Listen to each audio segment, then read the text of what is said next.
Saya mencoba membedah kitab-kitab, bermajlis dengan para ulama, bermulazamah dengan ulama ahli hadis, dan saya pastikan kepada mereka akhirnya urutan berikut insya-Allah taala urutan yang lebih banyak dipegang oleh para ulama-ulama Ahlus Sunnah wal Jamaah dari hadis-hadis yang sahih bahkan mutawatir.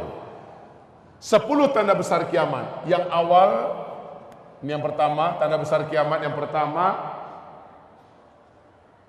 bumi dibungkus oleh dukhan. Bumi dibungkus oleh dukhan. Gelap bumi ini selama 40 hari 40 malam. Dukhan. Dukhan. Ya. Dukhan. Dukhan ini adalah kabut asap, kabut debu yang sangat panas dan sangat tebal. Saking panasnya, kata Rasulullah sallallahu alaihi wasallam, orang-orang kafir sampai melepuh kulit mereka. La ilaha illallah, panasnya kayak dalam oven, Bu. Saking panasnya, orang kafir loh ya. Dan dari lubang hidung mereka mengeluarkan asap, dari mulut mereka mengeluarkan asap, dari lubang dubur mereka juga mengeluarkan asap. Mata mereka seperti mau lepas dan keluar dari sarangnya. Telinga mereka seperti mau pecah. Jantung mereka seperti panas terbakar. Orang-orang kafir. Dan orang-orang yang beriman hanya imannya menyimpang. Orang-orang Islam yang hobi buat dosa dan maksiat, kata Rasulullah sallallahu alaihi wasallam, mereka sama tersiksanya seperti orang kafir. Akan tetapi umatku yang beriman, imannya lurus, dan amal soleh mereka banyak sebelum itu terjadi, mereka aman. Saat dukhan sudah lenyap, matahari kembali nampak, orang-orang yang beriman dan yang amal solehnya banyak sebelum kejadian itu hanya seperti terserang flu dan demam saja. Kulitnya utuh, tubuhnya utuh, dia sehat, dia selamat, hanya seperti terserang flu dan demam saja. Tapi orang kafir, orang Islam yang hobi berzina sebelum kejadian itu, orang Islam yang hobi minum minuman keras, orang Islam yang hobi menelantarkan salat, orang Islam yang hobi durhaka kepada kedua orang ibu bapaknya, orang Islam yang masih hobi makan riba, orang-orang Islam yang masih banyak berbuat dosa dan maksiat, dia sama tersiksanya seperti orang-orang kafir.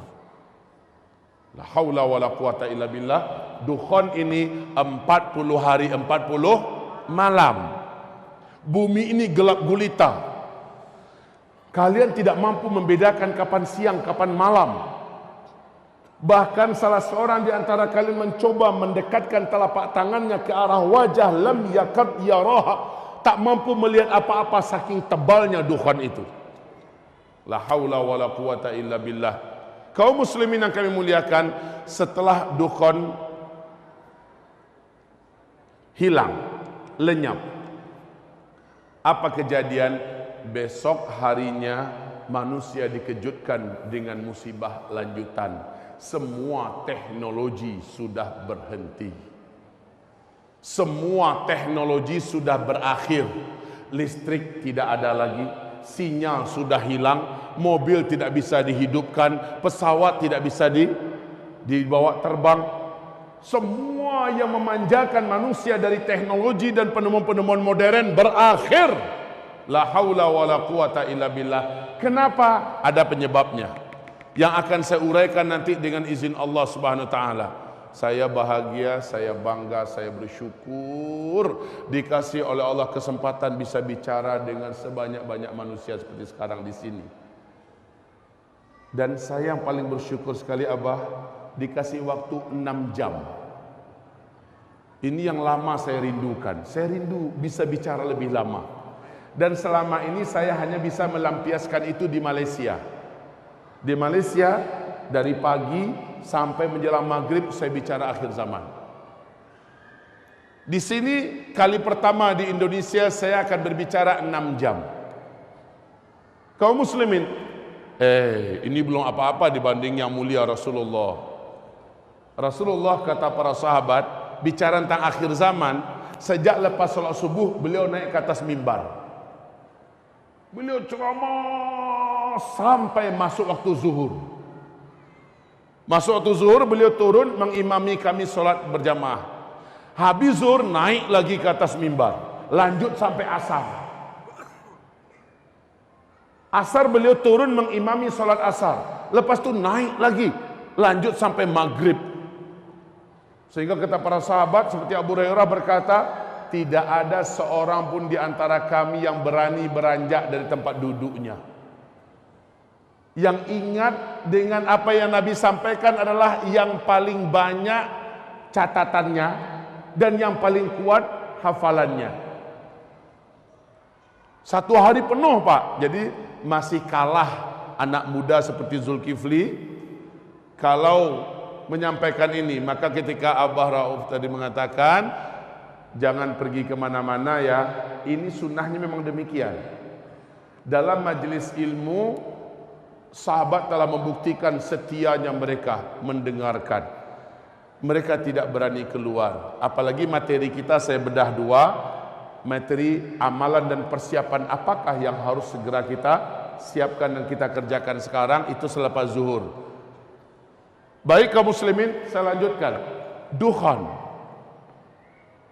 kabut debu yang panas sangat tebal. Selepas dukhan, teknologi musnah. Iklim udara di dunia menjadi panas. Sementara ketika orang keluar, sudah banyak bangkai-bangkai yang berserakan. Apakah bangkai binatang atau bangkai manusia yang tidak mampu bertahan meninggal dunia. 40 hari, Pak, dibungkus oleh kabut debu yang teramat panas. Maka banyak sekali daun-daun, bunga-bunga segala macamnya, burung-burung yang mati. Setelah itu udara di muka bumi dan iklim udara juga berubah drastis menjadi panas. Air menjadi sulit didapatkan.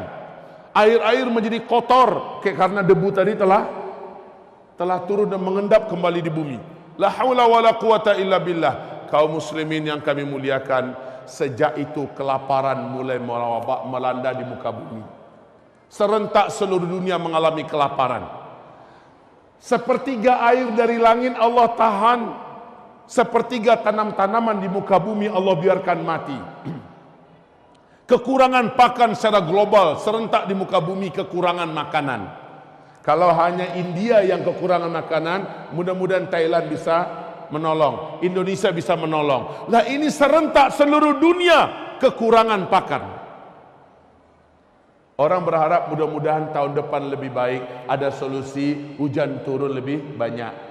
Harapan orang hanya tinggal harapan. Tahun esoknya lagi, tahun kedua, 2/3 air dari langit Allah tahan. 2/3 tanam-tanaman dan hewan yang dapat dimakan, hewan ternak yang dapat dimakan di bumi, Allah biarkan mati. 2 kali lipat daripada tahun yang lalu, Pak.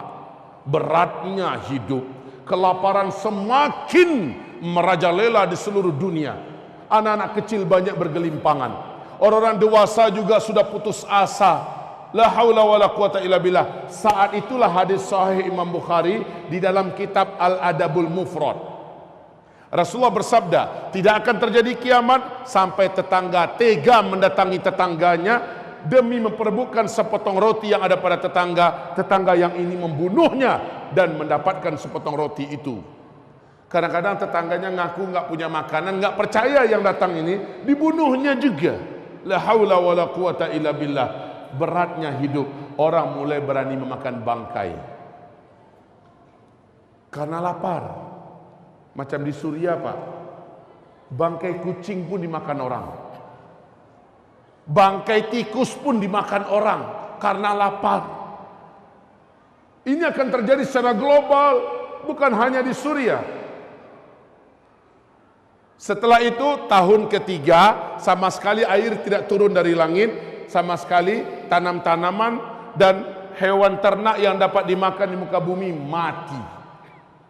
Disitulah sahabat bertanya kepada Rasulullah, ya Rasulullah, bagaimana kami melanjutkan hidup ketika makanan saat itu sudah tidak ada? Bagaimana kami bisa bertahan ketika makanan sudah putus, air tidak ada? Nabi menjawab, makan minum kalian saat itu adalah zikir. Subhanallah walhamdulillah wa la ilaha illallah wallahu akbar. Kalian baca terus, niatkan untuk mengenyangkan perut kalian, Allah akan kenyangkan perut kalian.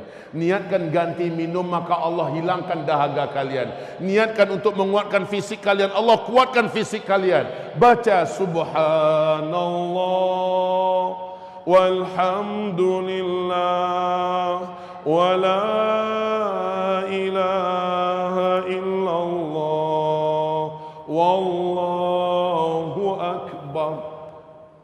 Zikir adalah makanan kalian, zikir adalah minuman kalian. Kalau di sini kita dilatih untuk bagaimana berzikir, maka ke depan latih lagi zikirnya lebih hebat lagi. Anggap zikir kita selama ini kurang, berlatihlah agar berzikir sebenar-benarnya. Di kitab Zikir Akhir Zaman, kitab yang sudah kita siapkan Bapak Ibu, diajarkan bagaimana cara menyambut energi zikir yang selama ini terpendam. Umat ini sekarang kehilangan energi zikir. Umat ini pada sekarang. Dulu Nabi Yunus dalam perut ikan. Zikir yang dibacakan oleh Nabi Yunus menyebabkan Nabi Yunus hidup dan selamat. Berapa lama Nabi Yunus dalam perut ikan? 40 hari 40 malam. Para ulama ahli tafsir mengatakan, ada yang mengatakan 1 minggu, ada yang mengatakan 20 hari. Tetapi banyak riwayat mengatakan beliau dalam perut ikan 40 hari 40 malam. Dukhon berapa lama? Sama, 40 hari 40 malam. Nabi Yunus dalam perut ikan ada oksigen enggak? Dukhon ketika sangat tebal menyelimuti bumi, gampang enggak mendapatkan oksigen? Sama gelapnya, hitam pekat, sama dengan Nabi Yunus. Ada enggak sesuatu yang dapat diminum oleh Nabi Yunus dalam perut ikan? Tidak, sama dengan orang yang dibungkus oleh dukhon, kejadiannya sama. Maka Nabi mengatakan sallallahu alaihi wasallam, ala unabbiukum bisyai' idza nazala birajulin minkum karbun aw bala'un min balayad dunya thumma da'a bihi illa furija anhu qalu bala qala du'a'u dhinnun. Mau enggak kalian saya ajarkan suatu amalan, suatu bacaan? Apabila kalian mau membacanya, kalian mau mengamalkannya, maka tidak ada musibah seberat apapun yang datang kepada kalian. Tidak ada satu bencana sehebat apapun yang menimpa kalian, melainkan kalian kalau membaca ini, kalian amalkan ini, Allah akan selamatkan kalian. Allah akan bebaskan kalian dari bencana tersebut. Mau, kata Rasul? Para sahabat menjawab, qalu bala. Mau ya Rasul, mau. Nabi mengatakan du'a'u dhinnun. Doa dhunnun. Dhunnun itu adalah gelarnya Nabi Yunus. La ilaha illa anta subhanaka inni kuntu minaz zalimin. La ilaha illa anta subhanaka inni kuntu minaz zalimin. Sama-sama baca. La ilaha illa anta subhanaka inni kuntu minaz zalimin. La ilaha illa anta subhanaka inni kuntu minaz zalimin. La ilaha illa anta subhanaka inni kuntu minaz zalimin. Terus Nabi Yunus membaca itu dalam kegelapan di perut ikan, di tengah kedalaman laut samudra. Terdengar zikir itu membumbung ke arasy Allah, mengguncang arasy Allah. Lalu Allah perintahkan para malaikat turun Kalian periksa siapa yang berzikir itu. Allah Maha tahu, tapi Allah ingin beberkan ini kepada makhluk sampai hari kiamat. Malaikat periksa, ternyata zikirnya Nabi Yunus. Maka kata Rasulullah, siapa yang berzikir dengan zikir Nabi Yunus, apapun musibah yang dihadapinya dalam hidup, Allah pasti akan lepaskan dia dari musibah itu. Kesulitan apapun yang dia hadapi dalam hidup, dia zikirkan ini dengan zikir yang sebanyak-banyaknya, Allah akan bebaskan dia dari kesulitan hidup itu. Zikir ini dibaca terus menerus. Baik, kita lanjutkan.